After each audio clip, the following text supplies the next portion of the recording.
Hello बच्चा लोग, आज क्लास 11th के फर्स्ट चैप्टर का थर्ड लेक्चर है। लेक्चर का नंबर 1.3। तो पिछले दो लेक्चर में अभी पढ़ रहे थे आप फंडामेंटल फोर्सेस। चार फंडामेंटल फोर्सेस हैं, जिसमें हमारा पहला ग्रेविटेशनल फोर्स, दूसरा वीक फोर्स, तीसरा इलेक्ट्रोमैग्नेटिक फोर्स, चौथा स्ट्रॉन्ग फोर्स।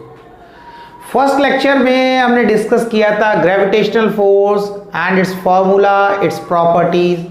सेकंड में डिस्कस किया weak force, it's definition, it's property. और तीसरा आज पढ़ेंगे इलेक्ट्रोमैग्नेटिक फोर्स। बड़ा इंटरेस्टिंग है ये, क्योंकि आप अगर 12th की बात करेंगे तो आपकी 12th क्लास इलेक्ट्रोमैग्नेटिज्म से भरी हुई है। तो इलेक्ट्रोमैग्नेटिक फोर्स की डेफिनेशन एंड इट्स प्रॉपर्टी वो पढ़ना है आपको। तो देखते हैं, और उसके बाद स्ट्रॉन्ग फोर्स पे डिस्कस करेंगे। इलेक्ट्रोमैग्नेटिक फोर्स में दो वर्ड है, इलेक्ट्रो एंड मैग्नेटिक, दो वर्ड। इलेक्ट्रोमैग्नेटिक फोर्स क्या होता है, उससे पहले कुछ थोड़ा बेसिक चीजें समझेंगे, उसके बाद इस डेफिनेशन को समझेंगे तो अच्छे समझ में आएगा। देखो क्या होता है, जैसे आपने देखा है बच्चों कि अगर हम दो मैग्नेट को ले लें, सपोज कर लो ये मेरे पास दो मैग्नेट है, इन्हें मैं दूर दूर रखता हूं तो ये ना तो एक दूसरे को अट्रैक्ट करते हैं ना ही रिपेल करते हैं, लेकिन जब मैंने पास पास रखता हूं तो ये अट्रैक्ट भी कर सकते हैं, रिपेल भी कर सकते हैं। वो आपको समझ में आ रहा होगा, नॉर्थ नॉर्थ होगा, साउथ साउथ होगा तो रिपेल करेंगे, नॉर्थ साउथ होगा तो ये अट्रैक्ट करेंगे। लेकिन दूर करने पर ना तो अट्रैक्ट कर रहे ना रिपेल कर रहे थे। तो हमने इसको बोला कि भाई इससे कुछ निकल रहा है, इससे इन मैग्नेट से कुछ निकल रहा है। तो क्या निकल रहा है, तो मैग्नेटिक फील्ड प्रोड्यूस करते हैं। इस मैग्नेट की मैग्नेटिक फील्ड इस मैग्नेट तक जा रही है, इस मैग्नेट की इस मैग्नेट तक जा रही है, तभी एक दूसरे को रिपेल कर रहे हैं या अट्रैक्ट कर रहे हैं। जब मैंने बहुत ज्यादा दूर रख देते हैं तो ए की मैग्नेटिक फील्ड बी तक और बी की मैग्नेटिक फील्ड ए तक नहीं जाती, इसलिए वो ना तो अट्रैक्ट करते हैं ना रिपेल करते हैं। लेकिन वो मैग्नेटिक फील्ड हमें नहीं दिखती है, हमें नहीं दिखती है। ये पॉइंट समझना। ऐसे क्या होता है, आपने अगर चार्ज के बारे में पढ़ा तो आपने पढ़ा दो तरीके के चार्ज होते हैं, पॉजिटिव चार्ज और negative charge. Positive positive, negative negative को पास में रखोगे तो वो एक दूसरे को रिपेल करेंगे, और पॉजिटिव नेगेटिव को रखोगे तो वो एक दूसरे को अट्रैक्ट करेंगे। आपको हमेशा पॉजिटिव ही रहना है, पॉजिटिव ही सोचना, तभी आप आगे बढ़ेंगे। कभी नेगेटिव नहीं होना, हमेशा पॉजिटिव चार्ज बने रहना, ठीक है। अब क्या हो रहा है, तो जब हम पॉजिटिव चार्ज की बात करते हैं, हमने एक चार्ज ले लिया, ये प्लस चार्ज ले लिया, तो इससे क्या होता है, इस प्लस चार्ज से जैसे मैग्नेट से मैग्नेटिक लाइंस निकल रही थी, इससे इलेक्ट्रिक लाइंस निकलती रहती है, इलेक्ट्रिक लाइंस। ये एरो बना दिए, क्या हो गया हमारा इलेक्ट्रिक लाइंस। इस तरीके से ये इलेक्ट्रिक लाइंस निकल रही है, ठीक है। ऐसे निकले हर डायरेक्शन में। जैसे हमने एक चार्ज ले लिया, उससे इधर राइट लेफ्ट, आगे की तरफ, पीछे की तरफ, नीचे ऊपर, जितने पॉसिबल डायरेक्शन, जैसे सन से सनलाइट हर डायरेक्शन में जाती है, ऐसी कोई चार्ज पार्टिकल ले लिया, उससे इलेक्ट्रिक लाइन हर डायरेक्शन में जाएंगे, इनफाइनाइट इलेक्ट्रिक लाइंस निकलेगी, ठीक। तो ये क्या होता है, ये इसीलिए क्या करते हैं, हम किसी दूसरे चार्ज को रखते हैं तो उससे भी इलेक्ट्रिक लाइंस निकलती हैं, फिर दोनों की इलेक्ट्रिक लाइंस जब पास पास आती हैं तो एक दूसरे को धक्का देती हैं, तो अट्रैक्ट भी करते हैं। आपको पता है चार्ज पार्टिकल में भी क्या है, अट्रैक्ट भी कर सकता है, रिपेल भी कर सकता है। तो हमने ये देखा जब चार्ज पार्टिकल रेस्ट में होता है तो उससे इलेक्ट्रिक लाइन या इलेक्ट्रिक फील्ड प्रोड्यूस करता है। तो क्या होता है, जब दो चार्ज पार्टिकल को हम पास पास रखते हैं, एक मैंने रखा, जैसे ये Q1 एक चार्ज पार्टिकल हो गया, Q2 ये चार्ज पार्टिकल हो गया, ये दोनों रेस्ट में रखे हुए हैं, रेस्ट में। जब इनको रेस्ट में हमने रखा, पास पास इनके बीच में कुछ डिस्टेंस है, दैट इज R। तब इन्होंने क्या किया, एक दूसरे को, इनका दो ही ऑप्शन है, या तो ये रिपेल करेंगे या अट्रैक्ट करेंगे। तो अब इन्होंने जो एक दूसरे पे फोर्स लगाया, उस फोर्स को हमने बोला, ध्यान समझना, इलेक्ट्रोस्टैटिक फोर्स। और यहां पे क्या लिखा है, इलेक्ट्रोमैग्नेटिक। इसकी बात ही नहीं हुई, इसकी बात ही नहीं, अभी करेंगे इसकी बात। रेस्ट में उन दोनों ने एक दूसरे पे जो फोर्स लगाया, उस फोर्स को बोलते हैं इलेक्ट्रोस्टैटिक फोर्स। इलेक्ट्रो समझ लो चार्ज को बोल रहे, स्टैटिक माने रेस्ट में है, चार्ज रेस्ट में एक दूसरे पे लगा रहा फोर्स, तो क्या बोला, इलेक्ट्रोस्टैटिक फोर्स। उसका अगर फॉर्मूले की बात करें तो ये इलेक्ट्रोस्टैटिक फोर्स का formula F equals to K constant Q1 Q2 upon R square. इसको देखकर आपको ग्रेविटेशनल फोर्स का याद आया होगा, F equals to G M1 M2 upon R square. ये होता है इलेक्ट्रोस्टैटिक फोर्स का फॉर्मूला। ठीक, अब क्या हुआ, बात तो आ रही कि भाई इलेक्ट्रोमैग्नेटिक फोर्स की, बच्चे कह रहे इलेक्ट्रोमैग्नेटिक फोर्स तो बताओ।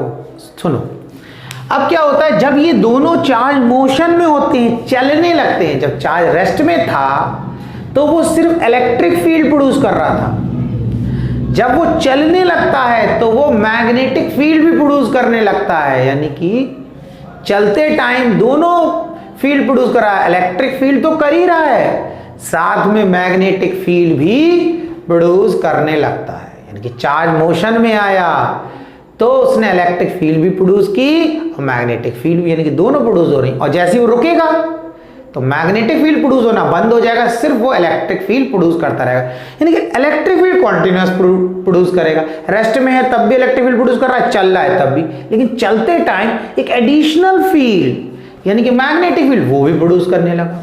चलो ठीक है, अब मान लो दोनों चल रहे हैं, दोनों मोशन में, तो दोनों इलेक्ट्रिक फील्ड भी प्रोड्यूस कर रहे हैं, मैग्नेटिक फील्ड भी प्रोड्यूस कर रहे हैं। तब ये एक दूसरे पर जो फोर्स लगाएंगे वो क्या कहलाएगा, इलेक्ट्रोमैग्नेटिक फोर्स। यानी कि वो फोर्स इलेक्ट्रिक फील्ड की वजह से भी होगा और मैग्नेटिक फील्ड की, क्योंकि जब मैग्नेटिक फील्ड प्रोड्यूस करेंगे दोनों, तो दोनों की मैग्नेटिक फील्ड आएगी, टकराएगी, तो वो एक दूसरे पर फोर्स लगाएगी। इलेक्ट्रिक फील्ड तो प्रोड्यूस कर रहे थे, इलेक्ट्रिक फील्ड जब पास आएगी वही फोर्स लगाएगी। तो उस कंडीशन में जो फोर्स लगता है उसे हम बोलते हैं इलेक्ट्रोमैग्नेटिक फोर्स। तो लिखा है, देखो डेफिनेशन देख सकते हैं इलेक्ट्रोमैग्नेटिक फोर्स की, the force acting between two charge particles when they are in motion, जब वो मोशन में होते हैं तब वो एक दूसरे पे जो फोर्स लगाते हैं उस फोर्स को बोलते हैं इलेक्ट्रोमैग्नेटिक फोर्स, और रेस्ट में जो फोर्स लगाते हैं उसे बोलते हैं इलेक्ट्रोस्टैटिक फोर्स। ये एग्जांपल्स हैं फोर्स ऑफ फ्रिक्शन। ये फ्रिक्शनल फोर्स जो है वो इलेक्ट्रोमैग्नेटिक फोर्स की ही कैटेगरी में आएगा। इलास्टिक फोर्स हो गया, force in a taught string और रोप, किसी रस्सी में हम कोई सामान बांध दें, लटका दें उससे, या रस्सी को खींचे तो उसमें जो फोर्स प्रोड्यूस होता है। और वंडरवॉल फोर्स, दो न्यूट्रल मॉलिक्यूल्स के बीच में जो फोर्स लगता है उसको हम वंडरवॉल फोर्स बोलते हैं। ये आप केमिस्ट्री में ही पढ़ेंगे 11th क्लास में, वंडरवॉल फोर्स और उसका फॉर्मूला। तो मैंने एग्जांपल्स दे दिए, ये इस इलेक्ट्रोमैग्नेटिक फोर्स की कैटेगरी में ही आते हैं कहीं ना कहीं तक। ठीक है, तो आपको समझ में आया। तो ये हमारा क्या था, बड़ा सिंपल है कि रेस्ट में चार्ज है तो जो फोर्स लगा रहे हैं दैट इज इलेक्ट्रोस्टैटिक फोर्स, और जब मोशन में है तो जो फोर्स लगा रहे हैं वो हमारा हो गया इलेक्ट्रोमैग्नेटिक फोर्स। इतना क्लियर हुआ? ठीक है, अब इसके डिस्कस करते हैं कुछ प्रॉपर्टीज के बारे में कि इलेक्ट्रोमैग्नेटिक फोर्स की प्रॉपर्टीज। तो पहली प्रॉपर्टी की अगर बात करेंगे तो हम बोल सकते हैं इलेक्ट्रोमैग्नेटिक फोर्स में बी अट्रैक्टिव और रिपल्सिव। देखो इलेक्ट्रोमैग्नेटिक फोर्स जो होता है वो अट्रैक्टिव और रिपल्सिव दोनों तरीके का होता है। चार्ज की प्रॉपर्टी आप पढ़ चुके हो, बिल्कुल चार्ज जैसा ही है कि प्लस प्लस है तो रिपेल करेगा, माइनस माइनस से रिपेल करेगा, प्लस माइनस से तो अट्रैक्ट करेगा। तो इलेक्ट्रोमैग्नेटिक फोर्स दोनों तरीके का होता है, अट्रैक्टिव और रिपल्सिव। अगर हम ग्रेविटेशनल फोर्स की बात करें तो वो हमेशा अट्रैक्टिव ही होता है। मैंने आपको बताया भी, अगर आपसे कोई पूछता है what is the fundamental difference between gravitational force and electromagnetic force, तो डिफरेंस ये बताना कि gravitational force is always attractive, वो हमेशा अट्रैक्टिव है, बट इलेक्ट्रोमैग्नेटिक फोर्स में भी अट्रैक्टिव और रिपल्सिव, तो वो दोनों तरीके का हो सकता है। तो पहली प्रॉपर्टी होगी। दूसरा है it obeys inverse square law. अगर हम जैसे मैंने अभी इलेक्ट्रोस्टैटिक फोर्स का आपको फॉर्मूला लिख के दिखाया था, तो ये F इज इक्वल्स टू क्या लिख के दिखाया था, K, तो Q1 Q2 upon R square. तो मैं क्या बोल रहा था, ये F और R स्क्वायर के बीच में कैसा रिलेशन है, इनवर्सली प्रोपोर्शनल का, इनवर्सली प्रोपोर्शनल। आप ऐसे भी समझ सकते हो, आप ये बोल सकते हो, अभी आपको तो ऐसा लग रहा होगा कि भाई यार ये तो इलेक्ट्रोस्टैटिक फोर्स की बात कर रहे हैं, इलेक्ट्रोस्टैटिक फोर्स का फॉर्मूला लगा दिया, हम बात करें इलेक्ट्रोमैग्नेटिक फोर्स की। हाँ, तो इलेक्ट्रोमैग्नेटिक फोर्स क्या, दो चार्ज जब दूर जाएंगे तो इलेक्ट्रोमैग्नेटिक फोर्स कम लगाएंगे, जब पास आएंगे तो ज्यादा लगाएंगे। तो इनवर्स स्क्वायर लॉ को फॉलो कर रहे हैं, नहीं कर रहे हैं, इनवर्स लॉ को फॉलो कर रहे हैं। इनवर्स लॉ को इसलिए बोल रहे हैं कि भाई इन्वर्सली प्रोपोर्शनल का रिलेशन हो गया, आर बढ़ा तो फोर्स कम, आर कम यानी कि पास ले आया तो आर कम हो जाएगा तो फोर्स बढ़ जाएगा। तो इन्वर्स लॉ की बात यही होती है, या इन्वर्स स्क्वायर लॉ इसी को बोलते हैं कि डिस्टेंस जितना कम होगा उतना फोर्स ज़्यादा लगेगा और जितना डिस्टेंस ज़्यादा होगा उतना फोर्स कम लगेगा। ठीक है, इलेक्ट्रोस्टैटिक फोर्स को हम इस इलेक्ट्रोमैग्नेटिक फोर्स की कैटेगरी से अलग नहीं कर सकते, ये उसी का एक पार्ट है, तो इसलिए इसको लिखाया गया है, बुक्स में लिखा भी होता है और तो उसको समझना है। ठीक है, दूसरा है ये जो है लॉन्ग रेंज फोर्स है। लॉन्ग रेंज फोर्स का मतलब ऑब्जेक्ट के बीच में बहुत ज़्यादा डिस्टेंस होगा तब भी वो एक दूसरे पर फोर्स लगाएंगे। तो लॉन्ग रेंज फोर्स में अगर कोई बोलता है क्या लिखना है तो उसमें इनफाइनाइट भी लिख देते हैं। इनफाइनाइट का मतलब है पता नहीं 2 मीटर, 4 मीटर, 10 मीटर, 50 मीटर लगेगा, क्योंकि जैसा आपने देखा न्यूक्लियर, इसका क्या कहते हैं, वीक फोर्स की बात कर रहे हैं। अगर हम वीक फोर्स की बात करें तो वीक फोर्स सिर्फ न्यूक्लियस के अंदर लग रहा था, उसकी रेंज फिक्स थी, भाई न्यूक्लियस के अंदर रहेगा तो लगेगा, न्यूक्लियस के बाहर वो पार्टिकल निकल गया यानी कि बीटा पार्टिकल और एंटी न्यूट्रिनो तो नहीं लगेगा, तो उसकी एरिया, उसकी बाउंड्री, उसका रेंज फिक्स हो गई। तो न्यूक्लियस का साइज का ऑर्डर मैंने बताया 10⁻⁻15 मीटर, तो वो लिख देना है। तो हम बात कर रहे हैं इलेक्ट्रोमैग्नेटिक फोर्स, इसकी रेंज की अगर बात करेंगे तो हम क्या बोलेंगे, इसकी ये लॉन्ग रेंज है, बहुत ज़्यादा है। अगर इनफाइनाइट भी लिखा होता है, इनफाइनाइट में ये होता है कि कुछ भी हो सकती है इसमें। ठीक है, अब बात है it is a central force. Central force में वही चीज है कि जैसे मान लो आपके पास यहाँ पे कोई बॉडी है, यहाँ पे कोई दूसरी बॉडी है, इस पर भी चार्ज है और इस पर भी चार्ज है, दोनों पर चार्ज है, दोनों पर चार्ज है। अब ये दोनों मोशन में है, जब मोशन में है तो इलेक्ट्रोमैग्नेटिक फोर्स लगा रही है, तो लगा रही तो ये बॉडी यानी कि ए जो है बी को अपनी धक्का देगी, तो कैसे देगी, सेंटर के अलॉन्ग यानी सेंटर में फोर्स लगाएगी। या आप ऐसा मान लो, ऐसे कर लो, इसको माइनस ले लो तो आपको ज्यादा अच्छे से समझ में आ जाएगा। मैं इसको माइनस कर दे रहा हूं, माइनस।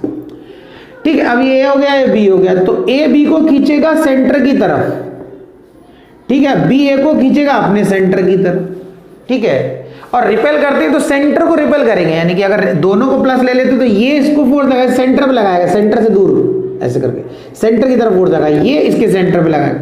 तो हम इसलिए क्या बोलते हैं, सेंट्रल फोर्स है। दोनों एक दूसरे को अगर अट्रैक्ट कर रही तो दोनों अपने एक दूसरे को अपने सेंटर पे लाने की कोशिश कर रही है। ए चाहेगी बी को अपने सेंटर की तरफ, यानी कि बिल्कुल इस तरीके से सेंटर की तरफ खींचेगी, बी ए को अपने सेंटर की तरफ खींचेगी। तो इसको हम क्या बोलते हैं, इसको हम बोलते हैं सेंट्रल फोर्स। तीसरा ये कंजर्वेटिव फोर्स है। तो कंजर्वेटिव फोर्स में बच्चों आप इतना याद रखना कि हमारा इलेक्ट्रोस्टैटिक फोर्स या इलेक्ट्रोमैग्नेटिक फोर्स जो है वो कंजर्वेटिव फोर्स है, और इसकी जो डिटेल है जब आगे चैप्टर आएगा तो उसमें हम कंजर्वेटिव फोर्स पर डिस्कशन करेंगे। बहुत सारी चीज़ें हैं, उसकी डेफिनेशन पढ़ेंगे, उसके एग्जांपल्स पढ़ेंगे, बहुत सारी चीज़ें हैं वो पढ़ेंगे, और क्यों बोलते हैं कंजर्वेटिव फोर्स, बहुत सारी चीज़ें।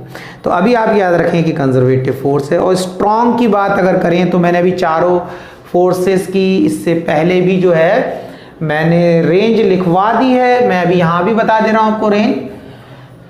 तो आप बहुत आसान है, मैंने बताया पहला है ये हमारा ग्रेविटेशनल फोर्स, सबसे वीक होता है, उससे स्ट्रांग होता है हमारा ये वीक फोर्स। सेकंड नंबर का उसी ऑर्डर में मैंने लिखा भी है, उससे स्ट्रांग होता है हमारा इलेक्ट्रोमैग्नेटिक फोर्स, और उससे स्ट्रांग होता है हमारा न्यूक्लियर फोर्स। इसकी स्ट्रेंथ को अगर हम 1 मान लें तो इसकी वीक फोर्स की स्ट्रेंथ ग्रेविटेशनल फोर्स से 10⁻25 टाइम्स ज़्यादा है, और इलेक्ट्रोमैग्नेटिक फोर्स की स्ट्रेंथ जो है वो ग्रेविटेशनल फोर्स से 10⁻36 टाइम्स ज़्यादा है, और ये बहुत ज़्यादा है भाई।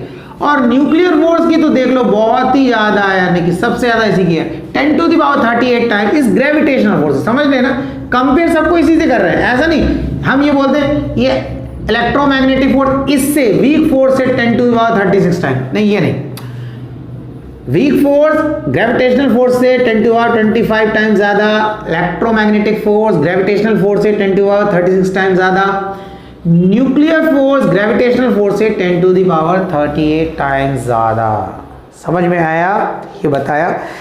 ये स्ट्रेंथ की बात होगी तो इसकी स्ट्रेंथ कितनी होगी, 10⁻36 times stronger than the gravitational force. अगर सिर्फ इसकी प्रॉपर्टी आप लिखते हो तो क्या लिखोगे, electromagnetic force is 10⁻36 times stronger than gravitational force से हम कंपेयर कर रहे हैं।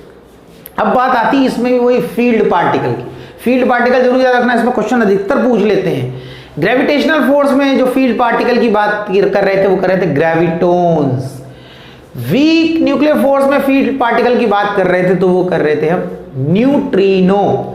अब बात करें इसमें इलेक्ट्रोमैग्नेटिक फोर्स में क्या होगा फील्ड पार्टिकल, तो हमारा जाना पहचाना कौन, फोटोन। याद रहेगा आपको। फोटोन क्या होता है, ए बॉडी से बी तक, बी से ए की तरफ जब फोटोन ट्रांसफर होते हैं, फोटोन जब ट्रांसफर होते हैं तो उनके बीच में अट्रैक्टिव या रिपल्सिव फोर्स लगता है। फोटोन किस सिंबल से रिप्रेजेंट करते हैं, इस तरीके से। ये फोटोन को रिप्रेजेंट करने के लिए सिंबल है, गामा भी बोल देते हैं, सिंबल का नाम गामा हम इस तरीके का भी बना देते हैं और गामा इस तरीके का भी बनता है। देखो एक चीज ध्यान रखना, ये दोनों ही सिंबल गामा कहलाते हैं। ऐसा ही बना सकते हैं, ऐसा भी। फोटोन के लिए सिंबल हम यूज करते हैं। तो फोटोन फील्ड पार्टिकल, फोटोन की प्रॉपर्टी भी बता चुका हूं। रेस्ट मास फोटोन का 0 होता है, फोटोन पे कोई चार्ज नहीं होता, फोटोन पे कोई चार्ज नहीं होता। तो फोटोन फील्ड पार्टिकल है। एक चार्ज बॉडी से दूसरी चार्ज बॉडी, दूसरी से पहली तक जो बीच में खाली जगह है, जो फील्ड है, उसमें फोटोन जाएगा, तब वो दोनों बॉडीज एक दूसरे को अट्रैक्ट या रिपेल करेंगे। हमने मान लिया कि एक बॉडी को बहुत दूर रख दिया, दूसरी को बहुत दूर रख दिया, तो ए से बी और बी से ए तक वो फोटोन नहीं पहुंचेंगे। जब नहीं पहुंचेंगे तो वो ना एक दूसरे को अट्रैक्ट कर सकते, ना ही वो एक दूसरे को रिपेल कर सकते। बात समझ में आया? तो ये था हमारा इलेक्ट्रोमैग्नेटिक फोर्स। मुझे उम्मीद है आपको समझ में आया होगा। तो आज का लेक्चर यहीं ख़त्म करते हैं। नेक्स्ट लेक्चर में मिलेंगे नेक्स्ट टॉपिक के साथ, और नेक्स्ट टॉपिक होगा हमारा interesting topic strong nuclear force. देखेंगे कि स्ट्रॉन्ग न्यूक्लियर फोर्स क्या है और इसकी प्रॉपर्टीज़ क्या है, वो पढ़ेंगे नेक्स्ट लेक्चर में। ओके।